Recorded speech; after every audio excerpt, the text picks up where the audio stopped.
The wedding coordinator, a young woman with a headset and a clipboard, didn't even look up from her list. Mrs. Harper, you've been placed at table 19. It's in the back, right next to the catering service entrance. Please try to keep your chair tucked in so the servers don't trip over you. Beside her, my daughter-in-law, Tiffany, offered a smile that was as cold as ice. It was a sharp, dismissive expression that I had come to know well over the last 3 years. It's really for the best, Evelyn, she said, her voice dropping to a harsh whisper. My family is complicated. The Caldwells are very particular about image. We wouldn't want your financial situation to be a distraction. It would be embarrassing if your department store dress was featured in the front row photos. I looked at my son, Ryan. He was adjusting his silk cufflinks, staring intently at the marble floor. He didn't defend me. He didn't look up. He didn't say a single word. 10 years a widow. 40 years a mother who worked double shifts at a diner and a library just to put that boy through university. And my reward was a seat behind the photographer's equipment, hidden away like a dirty secret. I didn't cry. I refused to give them the satisfaction of seeing me break. I simply gripped the stem of my champagne flute until my knuckles turned white, lifted my chin, and walked to the back of the room. The Caldwell estate was glittering, crystal chandeliers, imported white roses, a string quartet playing Vivaldi. But back at table 19, the music was drowned out by the clatter of silverware being stacked by the kitchen staff and the smell of dish soap. I sat alone. The other chairs at the table were empty, clearly spare seats for vendors or staff who had a moment to rest. I felt like an ink stain on a pristine white tablecloth. Up front, I could see Tiffany's mother, Victoria Caldwell, holding court in a row of pearls and silk, laughing with the city's elite. I saw them glance back toward me, whispering behind their manicured hands. Is that the groom's mother? One woman murmured, her voice carrying over the music. Yes, the retired librarian, poor thing. I heard she barely scrapes by on a pension, best to keep her out of the photos. I stared at the bubbles rising in my glass, willing myself not to shake. I was 66 years old, and I had never felt so small. I was about to grab my purse and slip out the back exit, to disappear completely as they clearly wanted me to, when the empty chair beside me was pulled out. The scraping sound drew attention. I looked up to see a man in an impeccably tailored charcoal suit. He had silver hair that caught the light and an air of quiet, undeniable power. He smelled of expensive cologne and old money. He sat down with a slow, deliberate grace, ignoring the confused looks from the nearby waiters. He placed a warm, steady hand over my trembling one. Let's pretend we came together, he whispered. My heart hammered against my ribs. I knew that voice. It was deeper now, rougher around the edges, but I knew it. I turned slowly, terrified that my mind was playing tricks on me. William, I breathed. Will, he smiled, and for a second the decades melted away. It was him, the man I had loved a lifetime ago, the man I thought I had lost to time and circumstance. He looked at me not with pity, but with an intensity that made the room spin. Hello, Evelyn, he said softly. Don't look at them. Look at me, we have a lot of catching up to do. Up at the altar, the music swelled for the bride's entrance, but the atmosphere at table 19 had shifted. The servers stopped clattering dishes. A few guests from the nearby tables turned, their eyes widening as they recognized the man sitting next to the invisible widow, William Sterling, one of the most ruthless and successful venture capitalists in New York. And he was holding my hand like I was the only person in the room who mattered. As the ceremony began, I saw Ryan glance back, his face draining of color as he realized who was sitting beside me. But William wasn't just there for a reunion. He leaned in close to my ear, his blue eyes hardening as he looked at the Caldwells. They think they can hide you in the dark, Evelyn. But they have no idea that I'm about to turn on every single light in this house. The ceremony was a blur of white lace and hollow vows. I barely heard the minister speak. My entire world had narrowed down to the man sitting beside me. Will, as I used to call him, sat with a relaxed confidence that seemed to terrify the people around us. I could hear the whispers rippling through the room, louder than the wedding march. Is that William Sterling? What is he doing in the back row? Does he know the groom's mother? Will ignored them all. He kept his hand on mine, his thumb tracing a soothing circle on my skin. You look beautiful, Evelyn, he said quietly, as if we were alone in a park and not surrounded by people who despised me. That shade of navy, it's the same color you wore the night we graduated. I'm old, Will, I whispered, feeling the weight of my insecurities. I'm a retired woman in a dress from a discount rack. Look at this place. Look at these people. I don't belong here. You're the only thing real in this entire room, he countered, his voice firm. And as for belonging, let me worry about that. When the applause broke out and the couple turned to walk down the aisle, the dynamic of the room had visibly fractured. Usually, eyes follow the bride. But today, as Tiffany and Ryan walked past, their smiles faltered. Ryan looked terrified. Tiffany looked confused, her eyes darting between me and the silver-haired tycoon holding my arm. Will stood up, offering me his elbow. Walk with me to the garden, the air in here is stale. We walked out not through the service door, but right down the center aisle. The crowd parted for us. I held my head high, drawing strength from his presence. We stepped out into the cool evening air of the garden, the scent of lavender washing over us. I wrote to you, Will said suddenly, stopping by a stone fountain. When I went to London in the 70s, I wrote every single week. I froze. I never got a single letter. My mother, she told me you'd moved on. She said a man like you would never settle for a girl from the South Side. Will closed his eyes, a look of pain crossing his face. I should have known. I came back for you, Evelyn, twice, but by then you were married to Harold. I saw the announcement in the paper. I didn't want to ruin your happiness. Harold was a good man, I said softly. But he wasn't you. The confession hung in the air, heavy and sweet. Before Will could respond, the sound of aggressive footsteps crunched on the gravel path. Ryan and Tiffany were marching toward us. Tiffany's face was twisted in anger, her veil snagging on a rose bush as she stormed over. Ryan trailed behind her, looking like a man marching to the gallows. Mom, Ryan hissed, though his voice wavered. What is going on? Tiffany stepped in front of him, her eyes blazing. Who are you? She demanded, glaring at Will. This is a private family event. You can't just crash my wedding and cause a scene. Will didn't flinch. He adjusted his cufflink, looking at Tiffany with an expression of mild amusement, as if she were a tantrum-throwing toddler. I'm a guest of Mrs. Harper, Will said calmly. And I believe the only scene being caused here is by your lack of manners. This is my wedding, Tiffany shrieked, her facade of elegance crumbling. I want you to leave now and take her with you if you want. She's already embarrassed us enough by sitting there looking like a charity case. I felt the sting of tears, but Will stepped forward, shielding me. His demeanor changed instantly. The warm, nostalgic lover vanished, replaced by the ruthless businessman who ate companies for breakfast. Careful, Mrs. Harper Caldwell, Will said, his voice dropping an octave. I wouldn't throw around orders if I were you. Especially considering who actually owns the ground you're standing on, Tiffany scoffed. My father owns this estate. My family owns the Caldwell Tower downtown. We are not people you can intimidate. Will smiled. It was a wolf's smile. Actually, he drawled, that's what I wanted to mention. My firm, Sterling Global, finalized an acquisition last week. We bought the commercial block on Fifth Avenue. He paused, letting the silence stretch. Including the building that houses the Caldwell Estate's headquarters. I believe your father's lease is up for renewal next month. Tiffany went pale. Her mouth opened, but no sound came out. Ryan looked like he was going to be sick. Will leaned in, his voice silky smooth but dangerous. And I have a strict policy about my tenants. I don't do business with people who mistreat my friends, so if I were you, I'd think very carefully about your next words. The silence in the garden was deafening. Even the crickets seemed to stop chirping. Tiffany looked at William as if he had just pulled a gun on her. Her arrogance evaporated, replaced by the sheer, cold panic of a social climber realizing the latter had just been kicked out from under her. You own the building? Ryan stammered. But Dad said the negotiations were with a shell company. My shell company, Will corrected effortlessly. I didn't realize the connection to your family until I saw the logo on the napkins tonight. Fate, it seems, has a sense of humor. Tiffany tried to pivot, her face contorted into a desperate, fake smile. Mr. Sterling, surely we can. I mean, I didn't know you were close with Evelyn. If we had known, we would have seated you at the head table. It was just a mix-up, a misunderstanding. I stepped forward then. My voice was quiet, but it didn't shake. It wasn't a mix-up, Tiffany. You said my poverty would lose you face. You put me by the service door on purpose. Mom, please, Ryan begged, reaching for my arm. Don't make this a big deal. We can fix it. Come back inside. We'll move a chair up front. I looked at my son, really looked at him.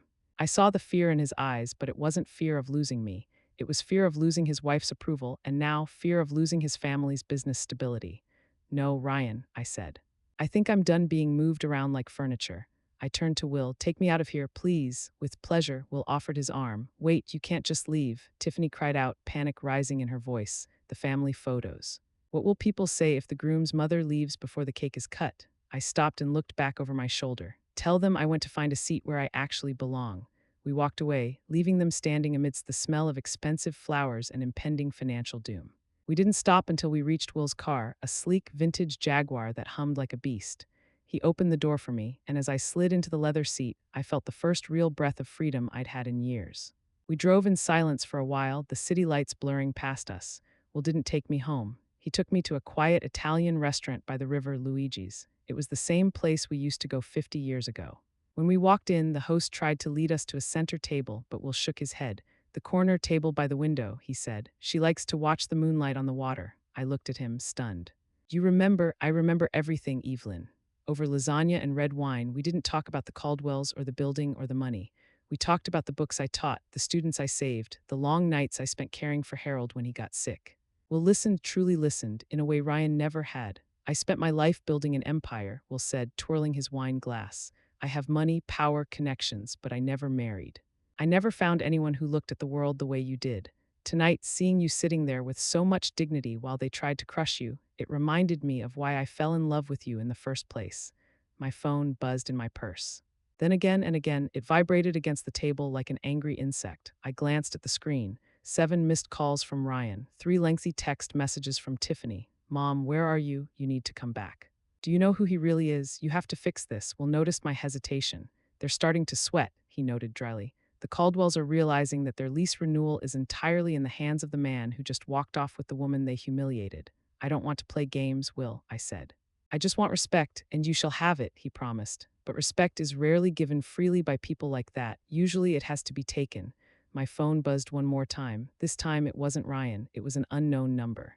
I answered it tentatively. Mrs. Harper, the voice was icy and familiar. The next morning, the sun was shining, Caldwell, but the air in my small living room felt heavy. We need to meet tomorrow morning. I had barely slept. It would be in your best interest. The adrenaline of the wedding had worn off. Financial arrangement regarding your relationship with Mr. At 9 a.m. sharp, a black luxury sedan pulled up to my curb.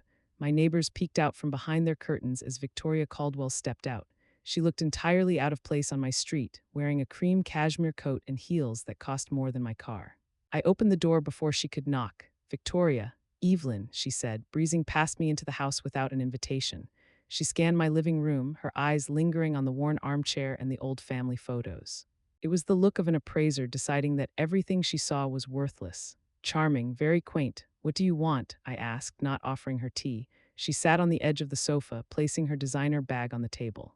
Let's not beat around the bush. Last night was unfortunate, but we are pragmatic women, aren't we? She clicked open her bag and pulled out a checkbook. The sound of the pen scratching against the paper was the only noise in the room. She ripped the check out and slid it across the coffee table toward me. $50,000, she stated, her voice devoid of emotion. Consider it a gift, a gesture of goodwill from our family to yours. I looked at the check. It was a staggering amount of money for someone on a pensioner's budget. It could fix my roof. It could pay off the last of the medical bills Harold left behind. And what is this gift for? I asked slowly. Victoria smiled, but it didn't reach her eyes. You have Mr. Sterling's ear. We need you to convince him to renew the lease for Caldwell Estates at the current rate. No hostilities, no drama. You smooth this over and you keep the money. My stomach turned. She wasn't just bribing me, she was trying to turn me into an employee. She assumed that because I was poor, I was for sale. I thought about Harold.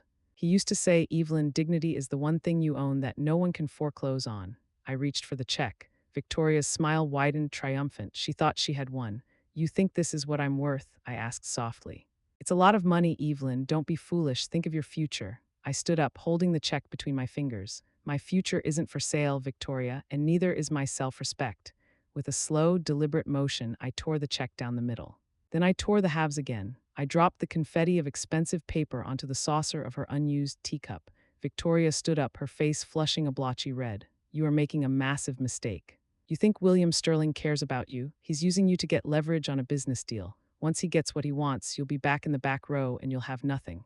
Get out of my house, I said, pointing to the door. And take your trash with you. Victoria stormed out, slamming the door so hard the pictures on the wall rattled. I stood there, shaking, my heart pounding in my throat. I felt terrified, but beneath the fear there was something else, pride. I picked up the phone and dialed the number Will had given me the night before. He answered on the first ring. She came, he asked. She came. She tried to give me $50,000 to control you. And I tore it up. I heard a low, warm chuckle on the other end of the line. I knew you would. You're brave, Evelyn, braver than they will ever be. I'm tired of being brave, Will, I admitted, sinking onto the sofa. I just want this to be over. It will be over soon, he promised. But we have to do one more thing. I need you to come to my office this afternoon. My lawyer, Nora, has drawn up a contract. It's time to show the Caldwells what consequence actually looks like. I arrived at Sterling Global 2 hours later. The building was a fortress of glass and steel. In the conference room, Will introduced me to Nora Patel, a lawyer with eyes like lasers. She slid a thick document toward me. This isn't just a lease renewal, Mrs. Harper, Nora explained. This is an ultimatum. If they want to stay in that building, they have to agree to your terms. And the first term isn't financial, it's personal. And it's going to humiliate them far more than they humiliated you. The conference room on the 27th floor of Sterling Global overlooked the entire city. From here, the people down below looked like ants. I realized this was how the Caldwells saw the world: distant, small, insignificant. Nora Patel projected a financial chart onto the wall. "Here is the situation," she began, her voice crisp. "Caldwell Estates is overleveraged. They're carrying massive debt. Their entire brand prestige is tied to their headquarters on Fifth Avenue. If Mr. Sterling evicts them, the relocation costs and the loss of reputation will bankrupt them within 6 months." The 72-hour deadline hung over Chicago like a storm cloud that refused to break. Inside my small, weathered bungalow on the south side, the air was still, but it wasn't empty. For the first time in years, the silence didn't feel like loneliness. It felt like a fortress I had built to protect my peace. I spent the morning in the garden. Harold, my late husband, had planted blue hydrangeas along the back fence 3 months before he passed. They were blooming now, heavy heads of deep blue and purple nodding in the wind. I pruned them methodically, the sharp snip-snap of the shears measuring out the seconds of the deadline. My phone sat on the porch railing. It remained silent. At the Caldwell estate, however, I knew there was absolute chaos.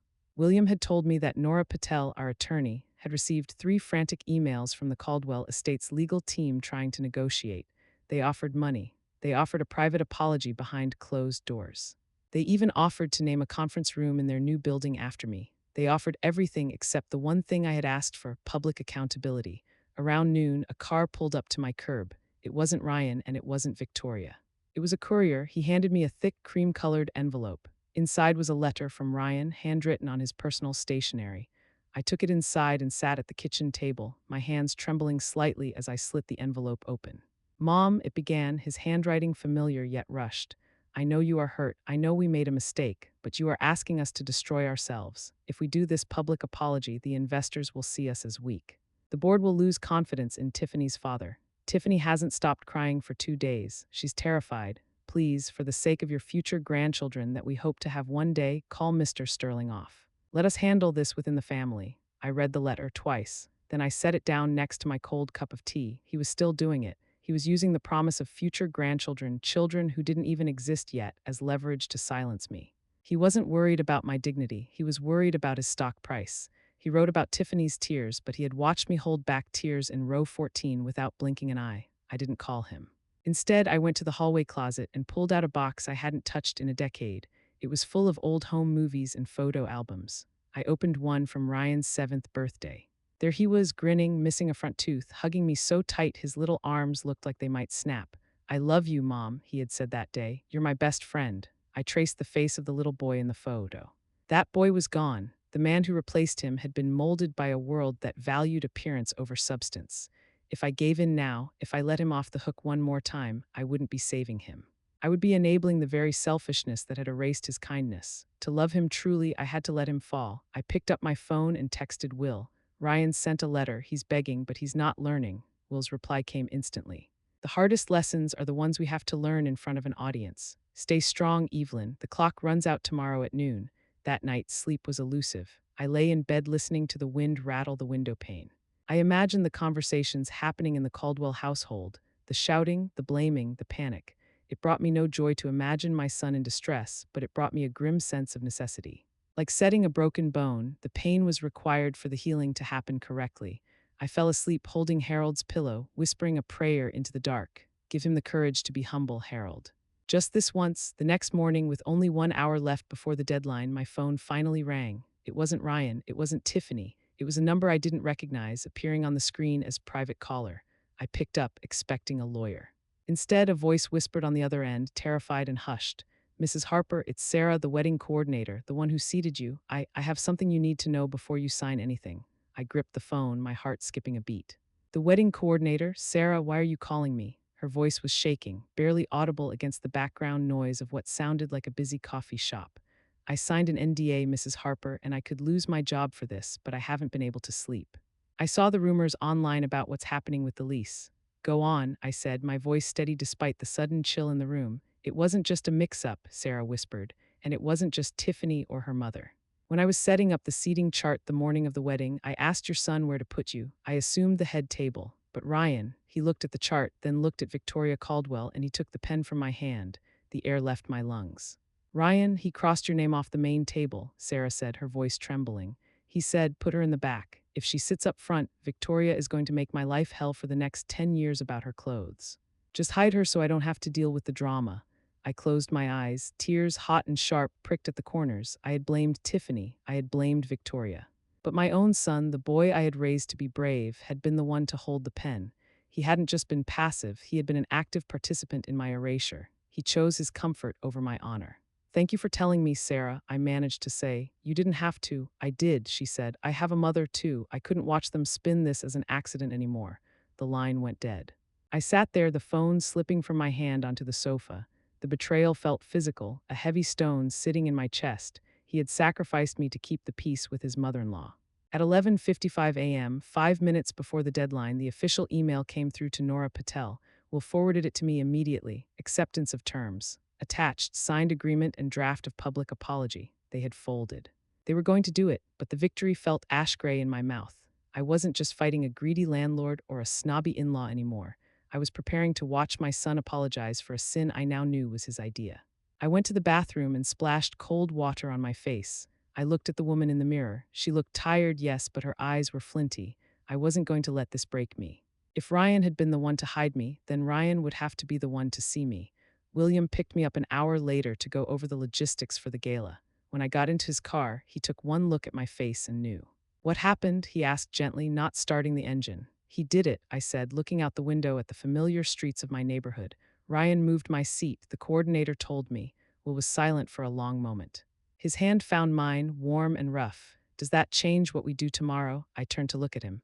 No, it makes it more important. He needs to say the words, Will. He needs to say them out loud so he can hear himself. We drove to the venue, the grand ballroom at the Palmer House Hilton. It was even more opulent than the wedding. Gold leaf on the ceiling, velvet curtains, a stage that looked like it was built for royalty. Tomorrow, the elite of Chicago would be here. And tomorrow, the Caldwell family would have to stand on that stage and dismantle their own ego. As we walked through the empty hall, checking the microphone placement, I visualized the scene. I wouldn't be in the back this time. Nora had arranged a table for us right in the center, directly in the line of sight of the podium. You don't have to say anything, Evelyn, Will reminded me. You just have to receive it. I know, I said, but I think I might have something to say after all. As we were leaving the ballroom, a side door banged open.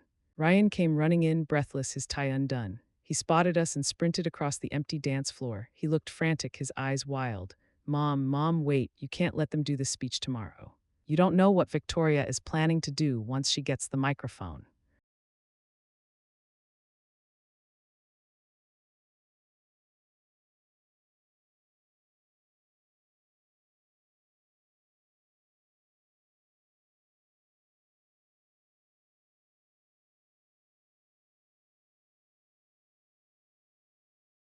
I stopped and turned to face him.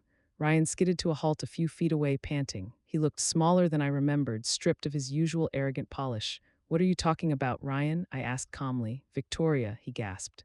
She agreed to the apology, but she's twisting it. She's going to spin it. She's going to make it sound like you were the one who demanded privacy, like we were protecting you from the press because of Dad's debts or something. She's going to humiliate you while pretending to apologize. William stepped forward, his body tense. If she deviates one word from the approved script, the deal is void. The eviction notice goes out immediately. She doesn't care, Ryan cried, running a hand through his hair. She'd rather burn the company down than admit she was wrong. She thinks she can charm the room. Mom, please don't go.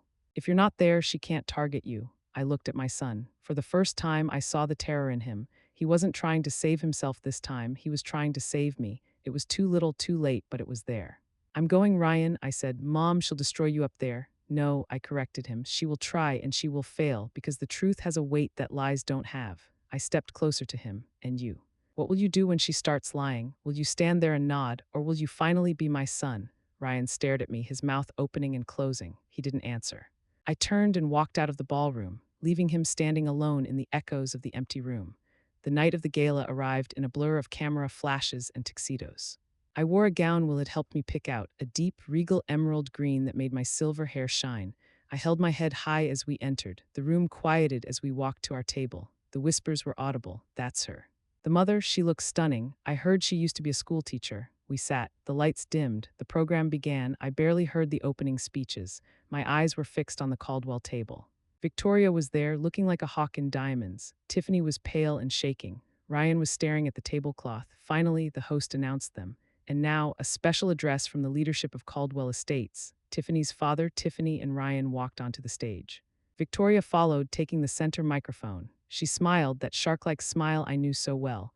"Ladies and gentlemen," she purred, her voice dripping with fake honey. "We are so pleased to honor a beloved member of our extended family tonight, Mrs. Evelyn Harper. We wanted to address a misunderstanding. You see, dear Evelyn is a private woman, and in our zeal to protect her humble nature at the wedding, she was doing it. She was rewriting history in real time." Will's hand tightened on his glass. He signaled to Nora, who was on her phone instantly, ready to pull the plug. But before Victoria could finish her sentence, a movement caught my eye. Ryan stepped forward. He didn't look at the audience. He looked at his mother-in-law. He reached out and with a firm hand took the microphone from her. The feedback squealed. The room gasped. Victoria looked at him, stunned, her eyes wide with fury. "No," Ryan said. His voice cracked, then strengthened. "No, that's not true." He turned to the crowd. He looked terrified, but he didn't stop. "My mother isn't humble or private," Ryan said, his voice ringing through the hall. "She was hidden because we were ashamed, not of her, but of ourselves. We put her in the back because we thought her poverty made us look bad. But the only thing that looked bad was us." Tiffany let out a sob. Victoria tried to grab the mic back, but her husband held her arm, his face grim. Ryan looked down at me. Tears were streaming down his face now. "Mom, you are the most dignified person in this room, and I am sorry I was too weak to carry your name with the pride it deserves. I am sorry." The silence in the room was absolute. Then one person started clapping. It was William. Then another, then the whole room rose in a thunderous standing ovation. But as the applause washed over us, I saw Victoria pull away.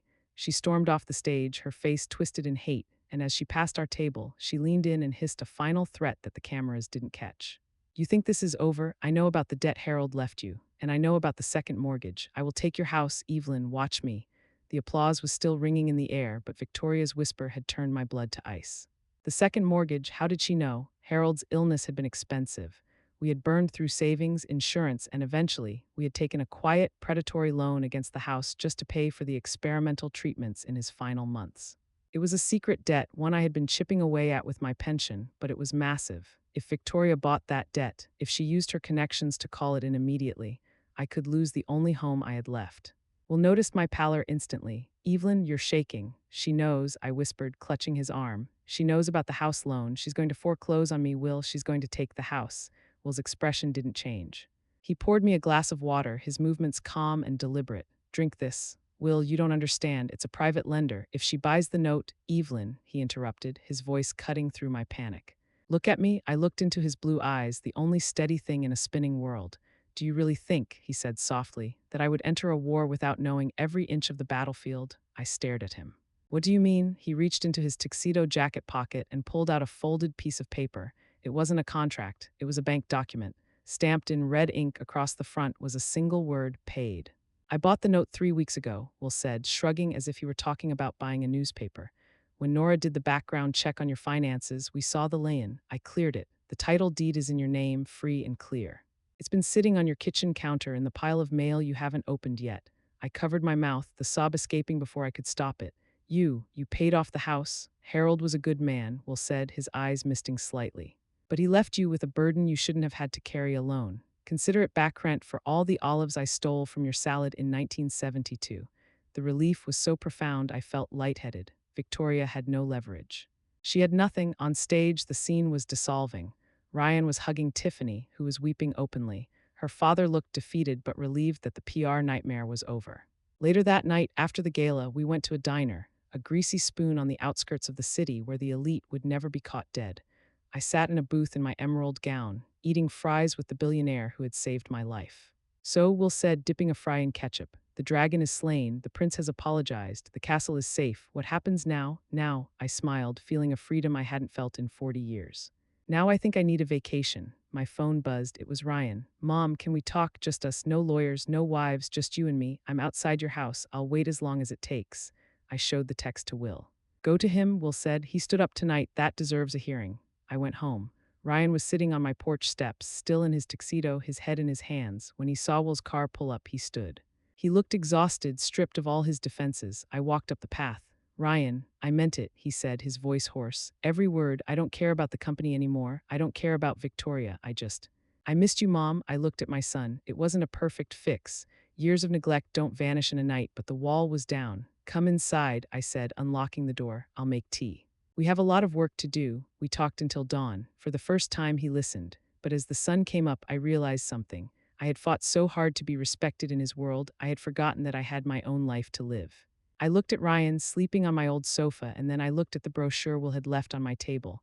It wasn't for a nursing home, it was for a villa in Tuscany, and stuck to the front was a post-it note: the flight leaves Friday.